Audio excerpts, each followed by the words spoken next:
Bismillahirrahmanirrahim. Assalamualaikum warahmatullahi wabarakatuh. Pada video kali ini kita akan membahas rumus perbandingan dan mungkin ini menjadi video terakhir pada pertemuan kita minggu ini. Nah, pada rumus perbandingan ini nanti ada dua kasus. Yang pertama kalau membagi di dalam dan membagi di luar. Nah, artinya begini. Yang pertama dulu nggih. Yang paling mudah dulu membagi di dalam. Maknanya apa? Membagi di dalam. Nah, maksudnya begini. Kalau ada sebuah titik P dengan koordinat X, P, Y, P dan sebuah titik Q dengan koordinat X, Q, Y, Q, kemudian ada di dalamnya di dalamnya katakanlah namanya titik A dengan koordinat X, A, Y, A. Nah, A ini membagi PQ di dalam, jadi di antara P dan Q, misalnya katakanlah dengan perbandingan M banding N, atau boleh ditulis PA banding AQ, itu M banding N, gitu ya. PA banding AQ, itu M banding N. Nah, kalau P-nya diketahui, misalnya Q-nya diketahui, M banding N-nya diketahui. Kalian diminta menentukan koordinat dari titik A, X, A, Y, A. Maka ini ada rumusnya. Misalnya begini. Rumusnya ini tidak perlu dihafalkan, karena kalau dihafalkan banget itu malah bisa jadi keliru dan terbalik. Jadi yang perlu dipahami itu begini caranya. Perlu memahaminya begini. Jauh kalikan jauh, jauh kalikan jauh. Jadi M dikalikan titik yang jauh, N dikalikan titik yang jauh. Kalau bahasa anak sekarang mungkin long distance relationship ya. Oke. Kita ditanyakan XA, kita kembali fokus M ke Q, N itu ke P. Maka maksudnya begini, M ke Q, M X Q, karena yang ditanyakan XA, maka M X Q ditambah N ke P, berarti N XP per M plus N. Jadi konsepnya jauh sama jauh, jauh sama jauh. Dibagi jumlah perbandingannya, M ditambah N. Nah, sama halnya dengan mencari nilai dari YA, berarti M ke jauh ke Q, N ke jauh berarti ke P. Berarti, maaf, gini, M ke jauh berarti YQ ditambah N ke jauh berarti YP per M plus N. Gitu ya. Nah, kemudian kalau kasusnya yang kedua yaitu membagi di luar.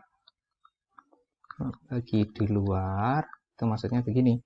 Jadi kalau kamu punya titik P di sini dengan koordinat X, P, Y, P, di sini katakanlah Q dengan koordinat X, Q, Y, Q. Aduh, maaf. Nah, X, Q, Y, Q, terus X, Q, Y, Q, dan kemudian ada titik A di luar dari PQ dengan koordinat XA, YA. Nah, misalnya ini ke sini itu M. Nah, ini ke sini itu N. Nah, karena ini yang N ini berlawanan arah dengan M, maka menjadi min N. Pembedanya itu. Nah, rumusnya sama sebenarnya dengan yang ini. Jadi tinggal menggantikan nanti ini min N, min N, min N, min N. Sebenarnya begitu saja. Tetapi kalau untuk mengingat-ingat, misalnya ya, katakanlah kita tidak punya rumus yang pertama ini tadi. Aduh, aku rumus pertama juga lupa.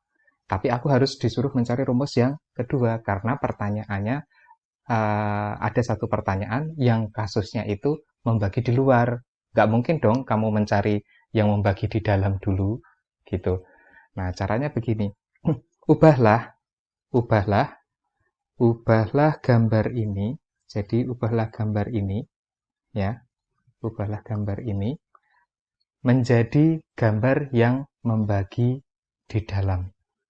Nah, artinya gimana? Sebenarnya pada prinsipnya itu kalau kita benar-benar kita presisikan pada sebuah gambar, itu salah. Kenapa? Karena A-nya di luar. Kok di ubah ke A-nya di dalam. Sebenarnya secara presisi di gambar itu tidak benar, tetapi untuk ini digunakan hanya untuk mempermudah kita, strategi kita, tips kita, agar kita tidak salah rumus dan tetap benar pada jalurnya. Misalnya begini. Maaf, ini tak ganti yang biru. Jadi P, Q, A. Jadi P, Q-nya di luar, A-nya di dalam. Nah, tetapi ingat, tadi kan di sini maaf, yang di sini kita punya PA banding AQ itu M banding N. Di sini PA banding AQ itu M banding min N. Ini ya yang perlu di highlight.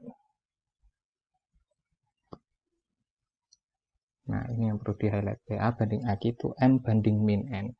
Maka kalau gitu PA banding AQ itu M banding min N.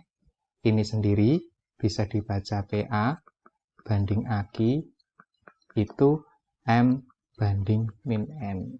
Oke, secara presisi gambar memang ini tidak sesuai dengan gambar ini, ya kan?